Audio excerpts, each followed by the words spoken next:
அன்புள்ள சகோதர சகோதரிகளே, நான் கோடீஸ்வரன், என்னிடத்தில் நிறைய பொருளாதாரம் இருக்கிறது, நான் நிறைய படித்தவன், என்னுடைய குடும்பத்தில் ஆலிம்கள் இருக்கிறார்கள், என்னுடைய மகன் டாக்டர், என்னுடைய மகள் டாக்டர், என்னிடத்தில் நிறைய பொருளாதாரம் இருக்கிறது, எனக்கு சமூக செல்வாக்கு இருக்கிறது, எனக்கு இந்த சோதனையும் வந்துவிடக் கூடாது என்று நாம் நினைப்பது மிகப்பெரிய தவறாகும்.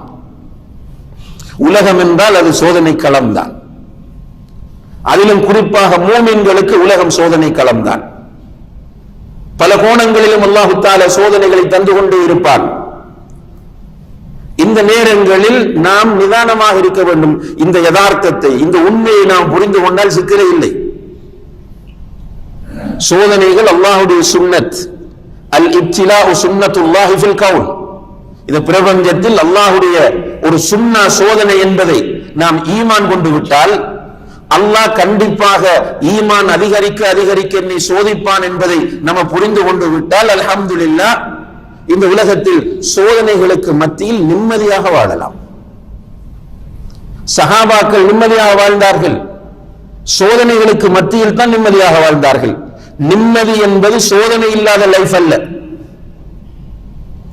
நம்ம என்ன நினைக்கிறோம் என்றால், நிம்மதி என்றால் சோதனை இருக்கக்கூடாது என்று. சோதனைகளுக்குள் மத்தியில் உள்ளம் அமைதியாக இருப்பதுதான் நிம்மதியாகும்.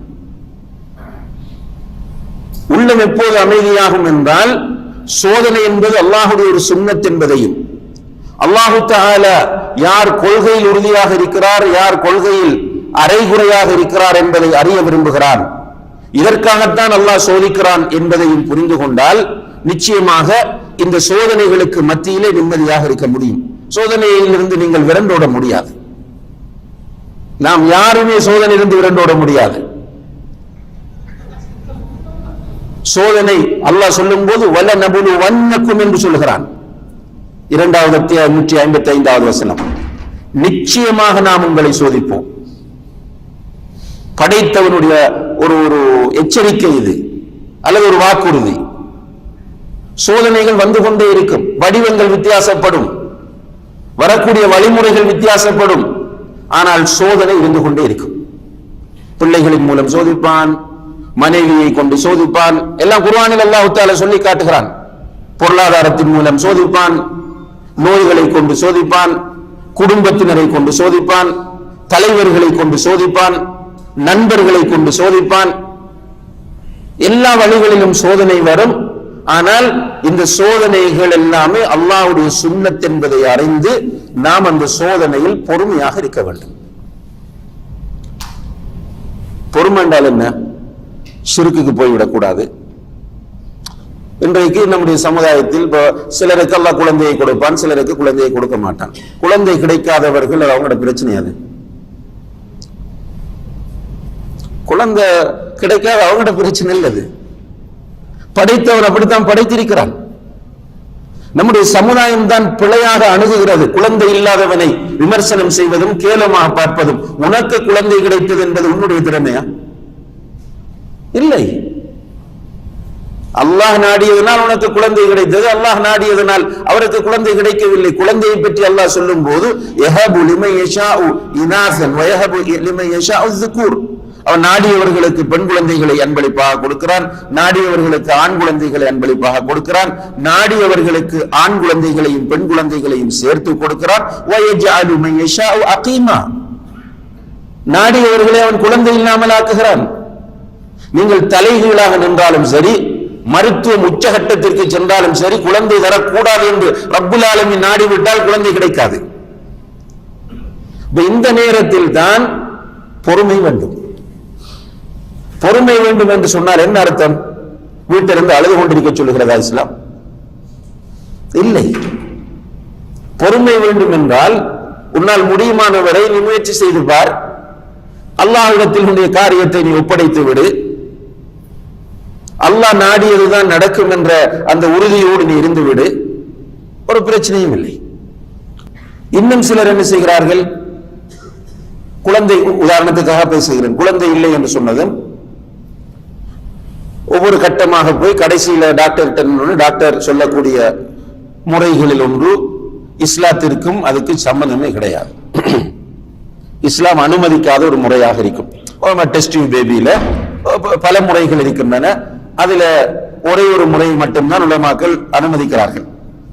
என்ன முறை என்று கேட்டால், கணவனுடைய விந்தணுவையும் மனைவியுடைய சினை முட்டையும் எடுத்து வெளியிலே கருக்கட்டை வைத்து மனைவியுடைய கற்பப்பையில் வைக்கிறது. அந்த ஸ்டைல்ல செய்யக்கூடிய இந்த டெஸ்டி பேபி என்பது கூடும்.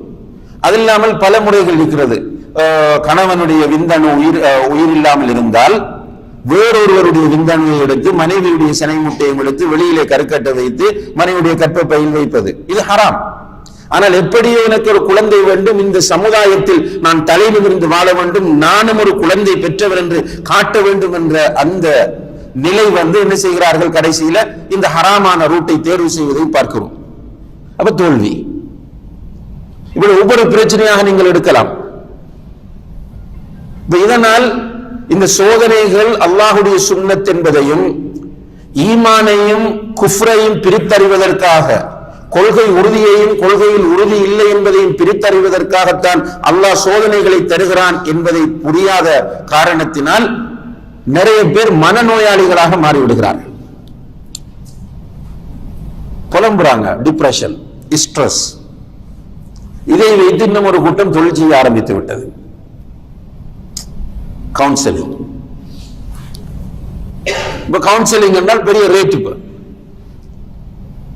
கூட்டம் கூட்டமாக மக்கள் போய்கொண்டிருக்கிறார்கள் கவுன்சிலர்களிடத்திலே.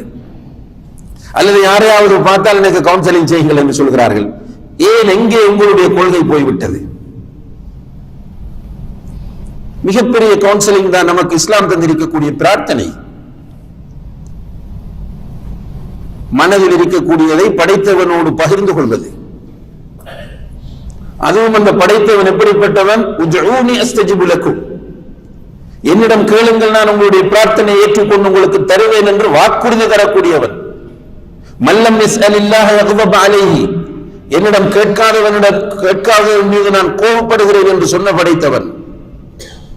அந்த ரப் அவனோடு பேசுகிற வாய்ப்புகளை நமக்கு ஏற்படுத்தி தருகிறான். சுஜூதில் இருக்கும் போது பேசு, உன்னுடைய அத்தியாயத்தின் இறுதி பகுதியிலே பேசு.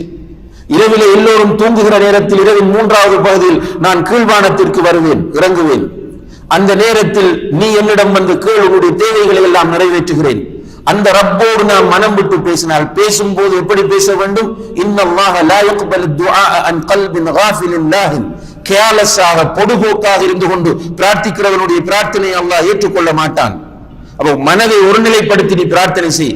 அது மட்டுமல்ல, நீங்கள் அல்லாஹ்விடத்திலே துஆ கேட்டால், யா அல்லாஹ் நீ விரும்பினால் கொடு, விரும்பினால் தா என்று அல்லாஹ்விடத்தில் கேட்காமல் ஃபல்யஸிமில் மஸ்அலா, கேட்கும் போது யா அல்லாஹ் உன்னை தவிர நான் போவதற்கு வேறு வழியே எனக்கு கிடையாது, நீ தான் என்னை படைத்தவன், நீ குன் என்றால் இந்த உலகத்தில் எல்லாம் நடக்கும், நீ அலா குல்லி ஷைஇன் கதீர், நீ சொல்லிவிட்டால் நீ எல்லாவற்றுக்கும் சக்தி உள்ளவன், எனவே உன்னிடத்தில் உன்னுடைய அடியானாக நான் வந்து நிற்கிறேன், யா அல்லாஹ் எனக்கு கொடு என்று நீ உறுதியாக கேளு என்று நபிகள் நாயகம் ஸல்லல்லாஹு அலைஹி வஸல்லம் அவர்கள் கற்றுத் தருகிறார்கள். இந்த முறையை நம்ம மிஸ் பண்றோம்.